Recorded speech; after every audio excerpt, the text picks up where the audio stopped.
What is up, everybody? I'm George Massey. So, 90 Day Fiance Happily Ever After Season 7, Episode 11 aired, and we were watching some scenes with Ed and Liz.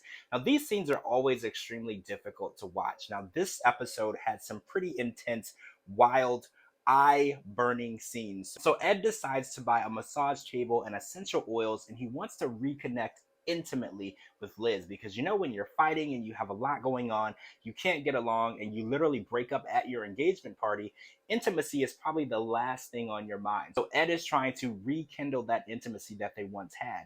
Now, one therapy session in, he feels that they are already ready to take steps towards going back into an intimate relationship. I definitely feel that they're moving a little too fast. They're definitely not ready to move into this intimacy. They need to learn how to see each other as people and hear each other and listen to each other. But I do think that working on your relationship is always a good thing.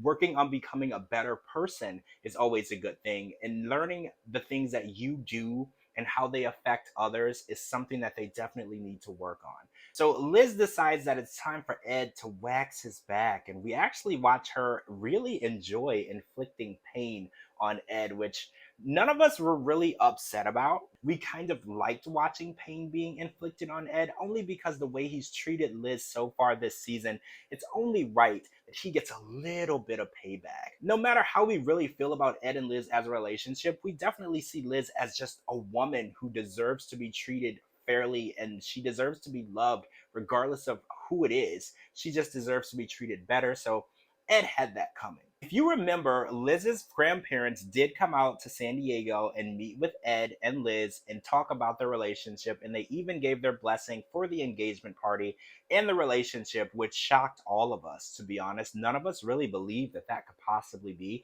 but they did. They said, if you really love Liz, we accept this relationship as it is. So now it's only fair that Ed takes Liz back to his hometown of Arkansas to meet his family in hopes that they will also accept their relationship and give their blessing and watch this relationship bloom into what we are considering complete chaos. Ed is actually also hoping that his sister throws them a second engagement party because, as you guys know, the first engagement party did not go as planned. If this is any clue as how their relationship and marriage could be, I would say call the entire thing off. But again, that's just my personal opinion. I can't tell Ed and Liz what to do, but I think that a second engagement party is just overkill. I think that what happened at the first one is a clear and transparent look at how their relationship is going to go in the future.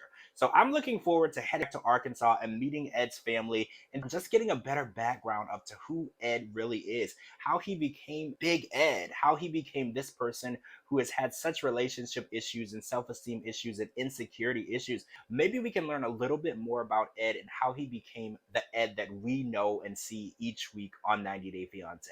All right, guys, I'm George Massey. Make sure you follow me on all platforms at George Massey and at georgemassey.com for all your 90 Day Fiance news and updates. I'll talk to all of you really soon.